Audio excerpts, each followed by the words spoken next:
Welcome sa DRS 2.0. Fresh at nagbabagang happenings bang hanap mo? Mga padabarkads man yan o mga trending topics? Pwes, sagutin natin yan. Kaya naman isubscribe nyo na ang ating channel para sa mga nagbabagang balita everyday. So ayun, welcome back again sa ating YouTube channel, mga Kadabarkads. And for today's video nga, pag-uusapan po natin itong sa mga importanteng ganap sa loob at sa labas ng Itbulaga. Lalo na doon sa mga naghahanap po dito kay Atasha Mulak. Pero bago ang lahat, welcome back, Boss Joey De Leon, na miss ka po ng lahat ng Dabarkads natin. And ito lang yung napansin ko ha, parang araw-araw ay present na. Etong si Arboni Gabriel. Tanong nga ng marami, possible ba na ma-regular host siya dito sa Itbulaga?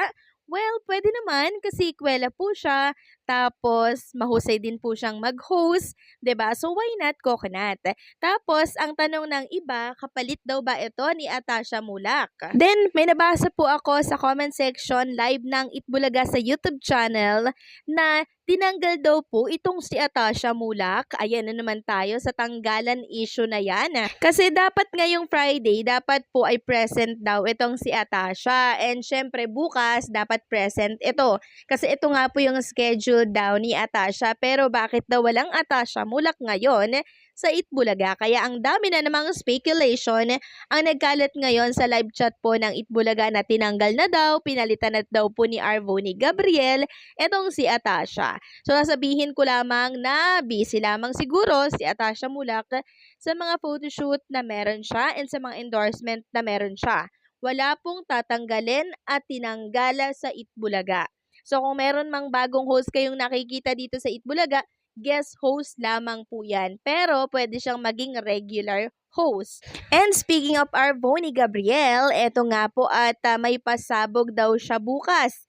Yan po ang inireveal nitong si Alan Kay kanina during segment po ng Porinoy The Apam Invasion na siyang kinagulat naman po nitong si Arboni. So parang hindi ata siya na-orient na magpe-perform siya bukas. Well, tingnan na lang natin kung ano ba yung inihandang yan ni Arboni para po sa araw ng Sabado. So, ano ba yung mga dapat nating abangan bukas, araw ng Sabado? So, sa announcement nga po ng TBJ, ngayong Sabado, maglalaban-laban ulit yung mga estudyanteng henyo. Ibang level ng intense pautaka na naman ang makikita natin. Si Dabarkads daw. So, ibig sabihin, hindi pa po bukas yung Sugod Campus mga kapatid. Kasi isa po yan sa kina-excite ng mga Dabarkads natin na magkaroon ng second campus. Pero magaganap yan ngayong March. Malay nyo, next Saturday na. Abangan! Samantalang sa mga nakakamiss naman, kay Atasha Mulak, nagbahagi nga po or nag-repost si Atasha Mulak ng kanyang napakalaking billboard para naman ito sa bench. So talaga namang nakaka-proud si Atasha Mulak, no, dahil nagkalat po yung kanyang naglalakihang billboard dito po sa EDSA. Samantalang muli na namang nagbahagi si Boss Joey De Leon ng kanyang painting dito po sa kanyang Instagram at meron naman po itong panibagong caption. So ito po yung kinagigiliwan ng mga followers niya, yung serye-serye niya na mga painting. Tapos meron pong mga kakonek na word. Sabi nga dito, alam nyo ba na ang banana Q at banana split ay magkakontra? In English, antonyms kumbaga. Banana split is to leave. Banana Q is stick around. Kaya nga may stick eh. Get? Tapos, sa comment section nito, sabi pa ni Boss Joey, at bakit Q ang ginamit? Kasi yan lang letter na may nakatuhog. Oo nga no, ang husay talaga ni Boss Joey. Samantalang, para naman po sa mga nakakamiss kay Tito Soto, kamusta na ba yung lagay ng survey sa kanya sa pagkasenador? So good news dahil muling napatunayan po ang tiwala ng taong bayan kay dating Senate President Vicente Tito Soto III. Matapos makapasok sa Magic 12 ng pinakabagong free election survey ng media group. Nasa ika-4 na pwesto si Soto, patunay ng matibay na suporta ng publiko sa kanyang mga advokasya. Kabilang din sa top rank ang kanyang katandem na si dating Senator Panfilo Ping Lacson na nasa ika-3 pwesto. Tiniyak ni Soto na ipagpapatuloy niya ang pagsusulong ng mga reformang makakatulong sa pang-araw-araw na buhay ng bawat Pilipino.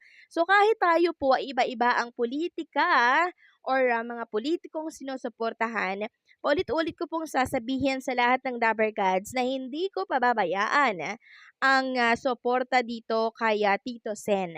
Malaki po ang utang na loob natin dyan sa Dabbercats, sa Itbulaga, hindi po natin yan tatalikuran. Iba lamang ako na sinusuportahan, pero hindi maalis ang aking pagsuporta sa DBJ and lalong-lalo na po kay Tito Soto. Samantalang isang Dabbercats naman ang nagbalik after 14 years dito po sa Itbulaga. Grabe, parang nasa GMA pa ata siya noon. Sabi po nitong si Miss Isa Calzado, "It's been 14 years since I stepped on the Itbulaga stage. I'm so happy to see all my Dabbercats from 2011 and meet some new ones when we promoted the caretakers on the show a few weeks ago. Grateful for such a warm welcome and I'm so happy to know that truly once you are part of the Dabbercats, you will always be a part of the Dabbercats."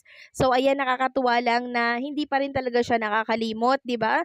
After 14 years, ang Dabbercats pa rin, nasa puso niya pa rin ang TBJ and syempre ang Itbulaga. So nakaka-proud, nakakatuwa kasi marunong po talaga siyang tumingin or lumingon sa kanyang alam niyo yun, mga pinagmulan, 'di ba? Yung mga nakaraan po niya. Kaya love na love po siya ng mga Dabbercats natin.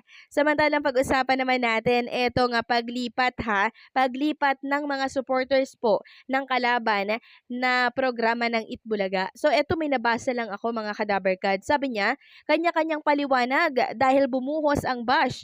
Wag niyo kasing kalabanin mga DDS. Hindi kami natatakot at hindi kami troll na nagtatago sa mga dummy account.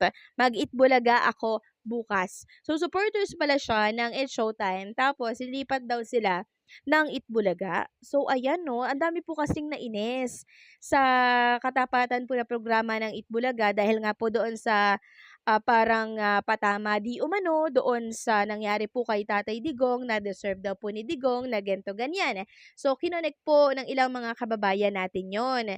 Kaya eto, at kinukuyog po itong katapatan na programa po ng Itbulaga.